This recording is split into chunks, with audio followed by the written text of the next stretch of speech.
Donald Trump हिकिड़ो ॿियो U turn वरितो जेको एक्सपेक्टेड हो, मुतवक़ा हो, छाकाणि त कुझु ॿ टे ॾींहं पहिरीं पाण ई डिस्कस कयो पिए त हीउ जेको पाकिस्तान जे तना हिकिड़े माण्हू डोनाल्ड ट्रंप सां तालुकात ठीकु करण खे अगरि असीं टोटल हुन ते रिलाए कयूं पिया या भाड़ियूं पिया त हीउ माण्हू उहो न आहे,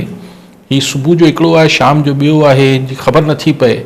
ऐं एज़ एक्सपेक्टेड मुतवक़ा हो त हू ओचितो फ़ोन ते ई बकौल ट्रंप जे त असां शानदार डील करे वरिती आहे ऐं ट्रंप हिन जो जेको इंडिया जो टैरिफ हो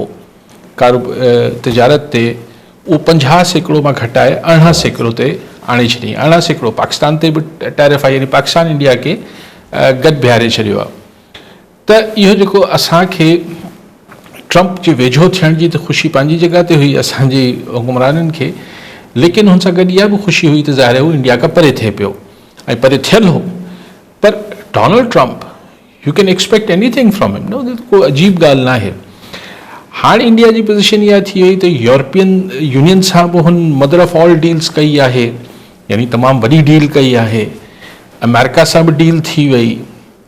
कैनेडा बि हुन लाइ वाझाए पियो, चाइना बि चए थो त ड्रैगन ऐं एलिफेंट गॾु डांस कंदा, यानी माना तोसां गॾु आहियूं भई, असां मुस्तक़बिल गॾु चाइना बि ॾिसे पियो। त जेको नरेंद्र मोदी जी पॉलिसी जे करे इंडिया हिकिड़ो आइसोलेशन में नज़र आयो पिए कुझु ॿ टे महीना, उहो वापसि मतिलबु जेको बाउंस बैक कयो अथसि। ज़ाहिर पाकिस्तान ते त हाणे जा छा असरात पवंदा न पवंदा, हू त हिकिड़ी, यानी असांखे जेको इहो हिकिड़ो हो त हू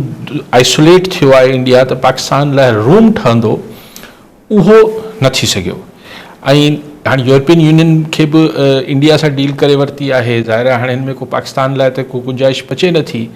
अमेरिका बि डील करे वरिती आहे, ख़ैर असांजो को अमेरिका सां इंडियन डील सां असांजी सिहत ते को असरु न पवंदो,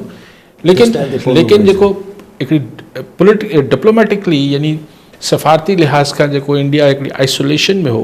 उहो बहरहाल निकिरी आयो आहे। ॾिसो, सवाल इंडिया जो न आहे, ऐं इंडिया सेंट्रिक न पियो थियां।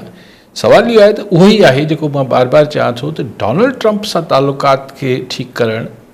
ऐं मतिलबु अमेरिका सां एज़ अ कंट्री असां जेको माज़ी में हुनखां मुफ़ादात वठंदा बि रहिया आहियूं ऐं हुनजे मुफ़ादात लाइ असां कमु बि कंदा रहिया आहियूं, उहो वरी बि ग़लति सही, उहो त ज़ाहिर ग़लति हो अक्सर करे, लेकिन उन में का सस्टेनेबिलिटी हुई, यानी उहो कुझु थोरो घणो जटादार हो। हिन माण्हू ते, हिकिड़े माण्हू ते त पंहिंजो इहो ई थियणो हो जो पाण ॾिसूं पिया, ऐं कहिड़े भरोसो त कुझु ॾींहंनि खां पोइ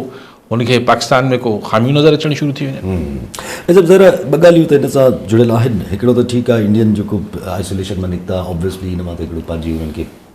जेका उन्हनि डील कई आहे, उन में बि ज़ाहिर आहे कुझु इंडियंस ख़ुशि न आहिनि, इवन राहुल गांधी बि ख़ुशि न आहे, उहो त हिकिड़ो अपोजिशन लीडर आहे, उहो त चए थो त असां कॉलोनी ठाहे छॾियो इंडिया खे, उहो सभु पंहिंजी जाइ ते। पर ज़ाहिर आहे उहो मोदी जहिड़ो शख़्स, what will he demand, obviously जहिड़ो तासुब पसंदि माण्हू आहे, उहो का न का त शइ अहिड़ी डिमांड करे सघे थो, का अहिड़ी शइ करे सघे थो अगेंस्ट द पाकिस्तान। हिकिड़ी ॻाल्हि, ॿी ॻाल्हि इहा त असांजे एक्सपोर्टर्स ज़ाहिर इन कंपीटिंग विथ इंडिया ॾाढो मुश्किल थी वेंदो, जॾहिं टैरिफ बि बराबरी जी अची वञे, या अगरि थोरो एडवांटेज मिली वञे यूरोपियन यूनियन में इंडिया खे, त पोइ असां लाइ मुश्किल थी वेंदो। तो जेको असांजी जेके बॉर्डर्स आहिनि, जेको असां कॉन्स्टेंट पाण हिकिड़ो नैरेटिव आहे असांजो त भई इट इज़ इंडियन स्पॉन्सर्ड, अॼु बि जेको नेशनल असेंबली में सॼी डिस्कशन्स थियूं, पूरो जेको टेररिज़म थिए थी, इहो बि उन ई लिंक्ड आहे। जीअं तव्हां चयो न त मोदी अगेन हिकिड़ो, जीअं ट्रंप हिकिड़ी हज़रत शख़्सियत आहे, ईअं ही बि हिकिड़ी शख़्सियत आहे, मोदीअ जी पंहिंजी ज़हनियत आहे। त हिन खे इहो त ॾिसणो हूंदो आहे, ज़ाहिर हूंदो त प्राइम मिनिस्टर ऑफ इंडिया खे त हू पंहिंजे मुल्क जेके मुफ़ादात में छा हासिलु करे सघे थो, पर हुनखे इहो बि हुनजी प्रायोरिटी ते हूंदो आहे त पाकिस्तान खे छा नुक़सानु पहुचाए सघे थो।